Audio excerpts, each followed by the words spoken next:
Президент Сооронбай Жээнбеков облустар аралык транспорттук каттамдарды токтотуу мүмкүнчүлүгүн карап чыгууну сунуштады.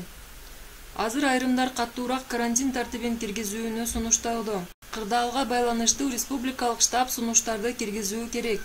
Азыркы кырдаалда облустар ортосундагы транспорттук каттамдарды токтотуу мүмкүнчүлүгүн кароону сунуштайбыз, деп белгиледи Кыргыз Республикасынын президенти Сооронбай Жээнбеков. Жыйын видеоконференция форматында өттү. Калктын саламаттыгы менен экономикалык коопсуздугун таразага салганда биз карантинди жарыялап, өзгөчө абал режимин чыдамкайлык менен сактадык.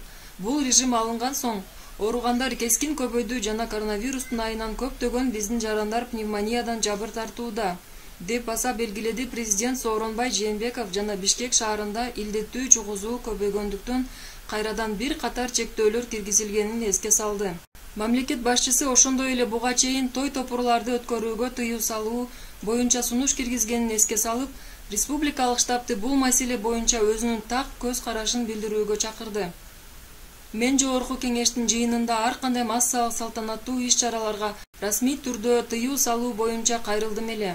Менимче республикалык штаб бул маселе боюнча өзүнчө расмий чечим кабыл алса туура болот, деп белгиледи Сооронбай Жээнбеков.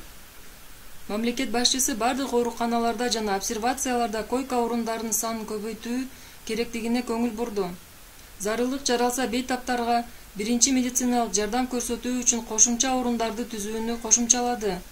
Президент Сооронбай Жээнбеков коронавирус инфекциясы менен күрөшүүнүн алкагында бардык иш-чаралар өз маалында жана артыкчылыктуу тартипте каржыланышы керектигин дагы бир жолу баса белгиледи.